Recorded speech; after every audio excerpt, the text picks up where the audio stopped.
et il parlera à travers le trou du cou du lion. Ah ouais.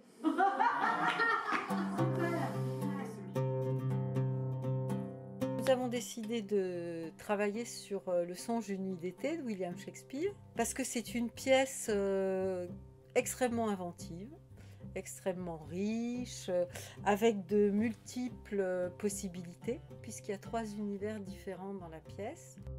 Il y a l'univers des nobles, les amoureux, et puis il y a l'univers des artisans qui tout d'un coup vont se mettre au théâtre.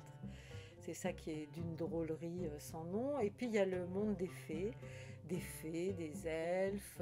Le centre de la pièce, en fait, c'est la forêt. Tout le monde va se perdre dans la forêt. C'est cette espèce de délire comme ça qui se passe dans une nuit où tout le monde est perdu, qui est très intéressant à partager et à défricher, je dirais.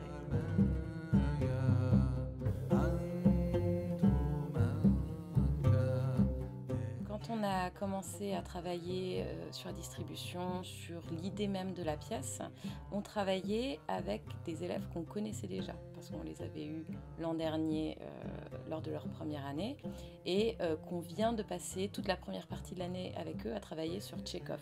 On sait comment ils sont, on sait ce qu'ils aiment à peu près, on comprend un petit peu leur manière de travailler, et du coup c'est obligé quand on travaille une mise en scène, quand on choisit une pièce, complètement malgré soi. On a déjà des idées, des personnes qui viennent en tête pour certains rôles. Pour nous, certains personnages, le ou la comédienne s'impose à nous en mode bah oui, là c'est tellement une évidence. Mais on essaye de ne pas s'arrêter à ça et on essaye de voir un petit peu dans la découverte de la pièce. Donc on leur raconte un petit peu la pièce, mais surtout on la laisse la découvrir, la lire. On essaie après d'entendre un petit peu toutes les voix. C'est sûr et certain qu'on a des idées pour certaines personnes qui vont se confirmer. Mais parfois, on est surpris. On commence par faire des lectures. C'est super important pour qu'ils sentent la langue, le verbe qui se mettent un petit peu en bouche, comment ça sonne, pour qu'ils la comprennent, pour qu'ils en parlent.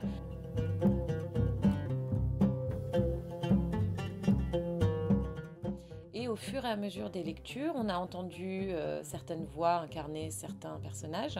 On va se dire, tiens, maintenant, j'ai envie d'entendre ces personnes-là que j'ai pas encore entendues. Ou à l'inverse, il y a certaines personnes que j'ai entendues dans ce personnage-là, je voudrais l'entendre à nouveau parce qu'il y a quelque chose que je veux creuser. Et à partir de ce moment-là, on commence à orienter un petit peu plus les lectures, à proposer à certaines personnes de lire les personnages.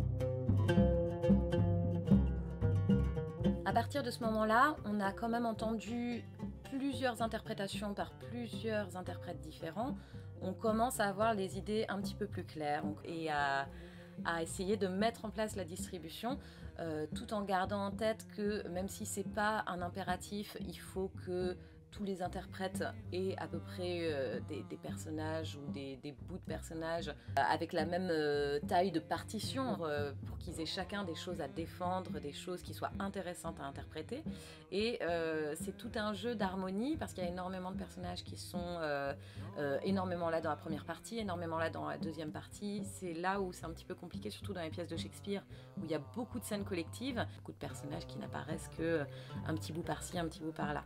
Donc c'est tout un jeu de patchwork à faire.